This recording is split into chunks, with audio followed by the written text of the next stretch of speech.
Je m'appelle Anselme, je suis d'origine allemande en France depuis 10 ans et je viens de me reconvertir en agricole avec le but de créer une ferme qui produit des fruits ou voilà des fruits d'arbres surtout et ça comprend des châtaignes, des fruits et des petits fruits aussi.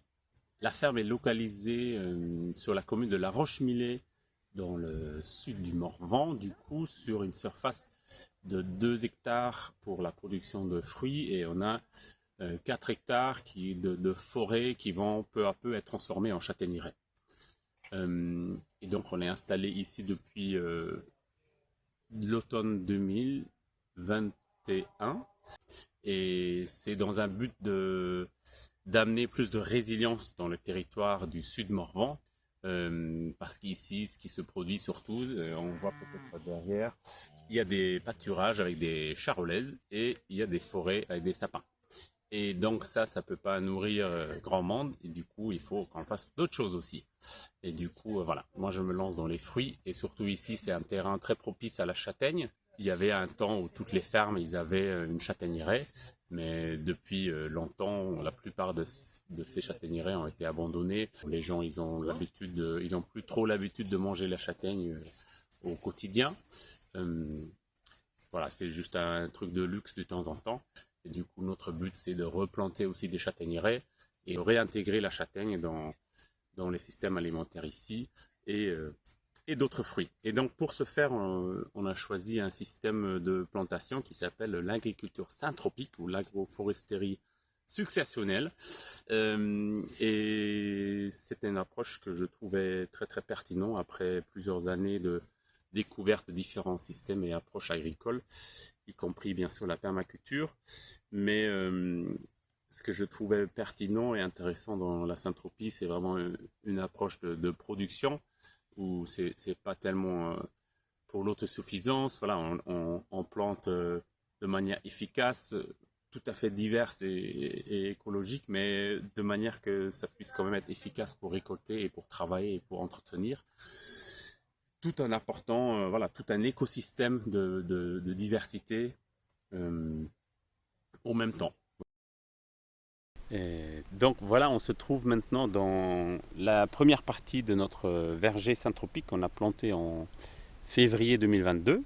Et là, on est en novembre 2022, donc ça fait même pas un an que tout ça s'est planté. Et pour vous expliquer une des lignes, parce qu'on a plusieurs lignes et plusieurs designs, en gros, on a une ligne de petits fruits, de framboises, et une ligne de fruitiers, et comme ça de suite.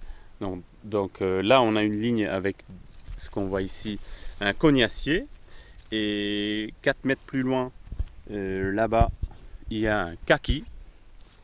Ici, donc. Et entre ces deux, on a donc au milieu un peuplier et 2 saules. Et à leurs pieds, à chaque fois, un cassis. Et donc ça, c'est les productions, la cassis ou un groseillier. Et donc ça, c'est les productions principaux, fruits et petits fruits. Et en plus de ça, là, vous voyez tout cette absinthe là, c'est ce qu'on appelle la placenta. Il y a aussi du millepertuis et de la sauge. Et donc ça, c'est on peut dire des plantes sacrificielles qu'on a plantées pour créer beaucoup de biomasse, parce que la syntropie, c'est bien une agriculture de process plutôt d'intrants. Du coup, ça veut dire qu'on essaie de créer tous nos intrants sur place, le compost, l'engrais et tout ça. Et donc, ça veut dire toutes ces espèces-là, y compris le peuplier et le saule, servent à produire de la biomasse, à faire de la photosynthèse, à nourrir le sol. Et du coup, ils vont être taillés régulièrement, parfois plusieurs fois par an, et toute cette biomasse, on la remet par terre et ça continue à nourrir le sol et du coup, qui nourrit après les plantes qu'on veut. Donc, ça paraît dense. Mais en fait, tant que les autres plantes, en plus de nos fruits ou petits fruits, tant qu'ils ne gênent pas, tant qu'ils ne mettent pas d'ombre sur les fruitiers, on les laisse pousser. Et dès qu'ils mettent un peu trop d'ombre ou ils gênent autrement, on va les tailler et ça va stimuler le système et ça va recréer de la biomasse pour le sol. Voilà un peu l'idée de base. Et donc ici, on voit à peu près la même chose, juste la plantation a eu lieu il y a quelques jours. Et donc ici, nous avons un prunier. Et 4 mètres plus loin, nous avons le Nevki. Et entre eux, il y a bien un peuplier et 2 saules. Et il y a des petits cassis qui sont plantés là, et là, et là. Et en plus de ça, on a les nids de graines qui nous permet d'ajouter encore plus de diversité. Donc là, en dessous de ces petits trous là, il y a plein de graines d'arbres du coin qui sont plantées, pas que du coin. Et en plus de ça, on a, comme là-bas, ici, des boutures de sauge, de absinthe. On a aussi la consoude. Mais tout ça, voilà, c'est... Et la mélisse d'ailleurs, ouais.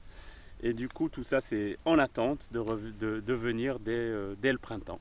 Et donc voilà, la même chose qu'on a vu là-bas, mais juste après la plantation. Et nous accueillons régulièrement des woofers et des stagiaires aussi sur la ferme. Actuellement, je suis tout seul. Je veux dire, c'est une entreprise agricole individuelle qui est en création.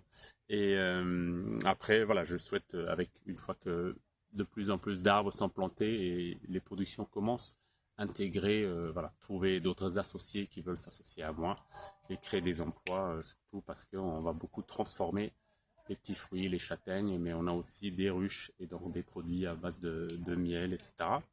Et voilà, le but c'est de créer une petite entreprise, une petite coopérative dans l'idéal, une petite coopérative agricole qui transforme aussi peu à peu le territoire, voilà, qui ne travaille pas juste pour son but économique à elle, mais qui a aussi un impact sur le territoire, surtout en termes de résilience alimentaire.